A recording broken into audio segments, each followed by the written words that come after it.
আসসালামু আলাইকুম। সুপ্রিয় দর্শক বন্ধুরা, আপনারা সবাই কেমন আছেন? আশা করছি মহান আল্লাহ তাআলার অশেষ রহমতে আপনারা অনেক বেশি ভালো আছেন। বন্ধুরা, আজকে কয়েকদিন যাবৎ আমি খুবই অসুস্থ। তার জন্য কোনো ভালো করে ভিডিও দিতে পারছি না। আপনারা সবাই আমার জন্য দোয়া করবেন। মহান আল্লাহ তাআলা যেন আমাকে সুস্থ করে দেন। অসুস্থ হলেও রান্নাবাড়া তো আর কোনো মাপ নেই।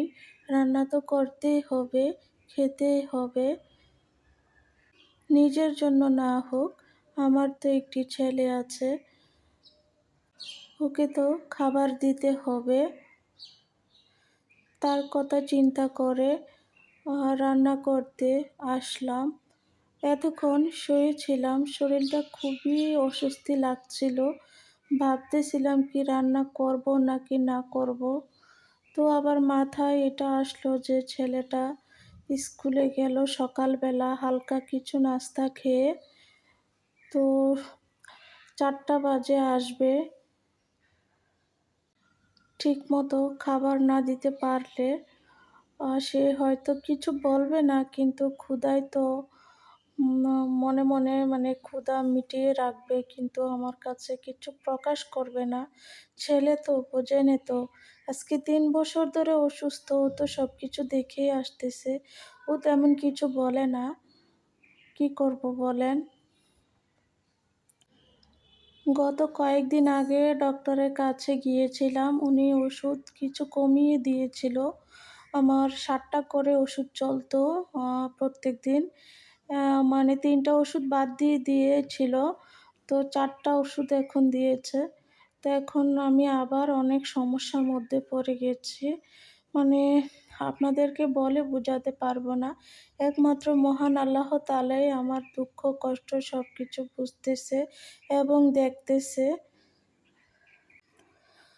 তো সেজন্য আবার ডক্টরের কাছে যাব। তো আজকে তো আর সিরিয়াল নিবে না। তো আল্লাহ তাআলা যদি বাঁচিয়ে রাখেন, আগামী দিন আবার যাব ডক্টরের কাছে। বুঝতেছি না, ডক্টরের কাছে গেলে 2 মাসের, 1.5 মাসের, 1 মাসের ওষুধ দিয়ে দেয়। খাবার পর গেলে যদি ওষুধ কিছু কমিয়ে দেয়, তারপরে আবার রোগটা বেড়ে যায়। বুঝতে পারতেছি না কি করব। আমি কি আদৌ নিজে থেকে অসুস্থ, নাকি কোনো কালো জাদু করা হইছে? বুঝতেছি না। মনে হয় যেন এখনই মারা যাব।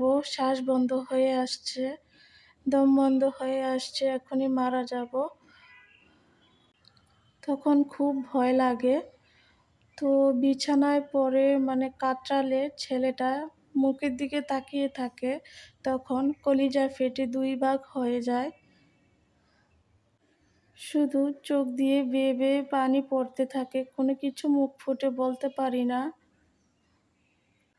আপনারা সবাই আমার জন্য দোয়া করবেন। প্রত্যেকদিন ভিডিওতে সবাইকে শুধু একই কথা বলি, কেউ বিরক্ত হবেন না। কারোর জন্য কেউ যদি দোয়া করে, মহান আল্লাহ তাআলা আগে তার নিজের ভালোটা করে দেন, তারপর তার দোয়া কবুল করে নেন।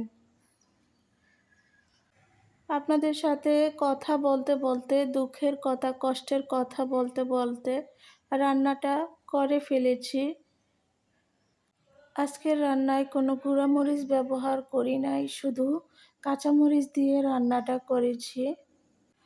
সবাই আমার ভিডিওটি একটি লাইক দিয়ে দেখা শুরু করবেন। সম্পূর্ণ ভিডিওটি কন্টিনিউ করবেন। ভালো থাকবেন। আল্লাহ হাফেজ।